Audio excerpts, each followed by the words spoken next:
All right, finance students, let's wrap up chapter 5 here, looking at one last financial calculation. We're going to look at equivalent annual returns, comparing interest rates that are not the same in terms of compounding periods per year or when they pay. So to do that, we're going to look at some examples here. We're going to look at comparing two interest rates that are not necessarily equivalent when they pay interest. So we can compare, in essence, apples to apples. We're going to get them on the same basis in terms of an annual return on that to look at it. Okay, so let's look at the first one here. We'll look at both of these within this sample video. So let's take a look at the first one. Which is the better loan, a 9% compounded annually or an 8.85% compounded quarterly? So the question is, if this is a loan, you want to pay the least amount of interest possible. So to do this, we're going to compare. This would be annual payments, and this would be quarterly payments. So which are you going to pay the least amount on? But we need to compare both of them. Since this is 8.85% annual rate, but they make you pay 4 times a year, whereas this is a 9% rate that's paid only once a year. So let's see which would be actually a better loan. Most people say, well, 8.85% seems better. Well, not necessarily. Even though this is an annual rate, it's not an equivalent. It's not necessarily equivalent to 9%. Okay, so let's take a look at these. In order to calculate equivalent annual rate, we're going to do a function, and this function needs 2 inputs. The first one is the nominal rate, or whatever it is set in annual terms. So we know for this one it's a 9% annual term, and then also how many compounding periods per year. So we have 1. Right? So if it's a 9% compounded annually, we would have that. The function that we're going to use is the effect function.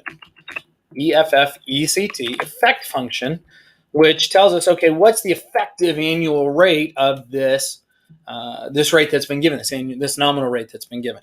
So a nominal rate, we input our nominal rate of 9%, whatever our annual rate is, and number of periods per year. NPERY stands for number of periods per year, number of compounding periods, and that's it. We close parentheses. So big surprise there, a 9% rate compounded annually effectively is a 9% rate.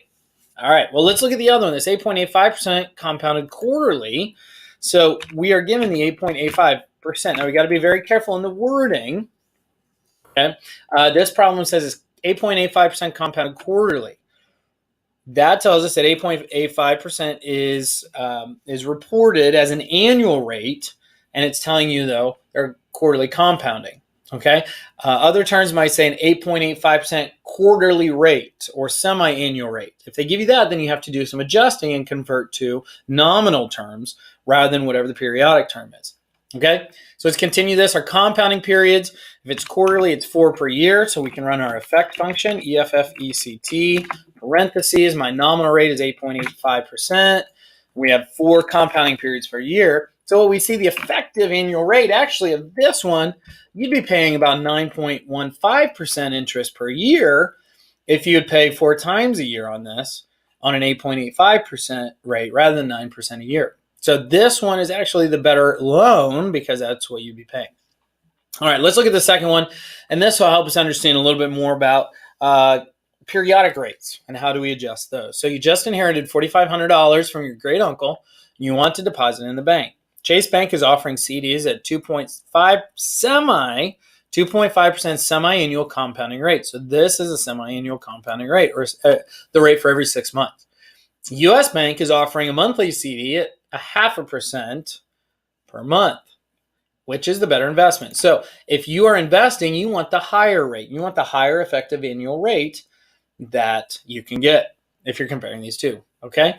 So first of all, let's find out what the equivalent annual rate is of a 2.5% semi-annual compounding rate. Well, we need to convert that 2.5%. We know it's semi-annual, so to make it annual, we're going to multiply that by 2.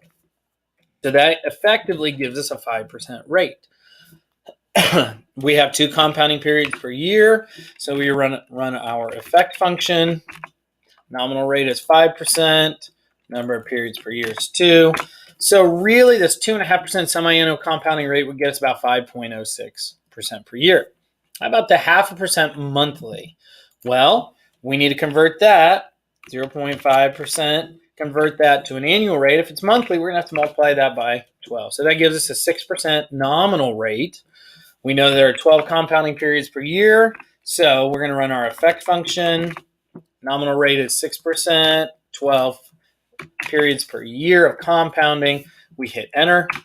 That gives us about a 6.17% effective annual rate. So now we can compare annual to annual, and we see that the U.S. Bank would be a much better investment than the Chase Bank.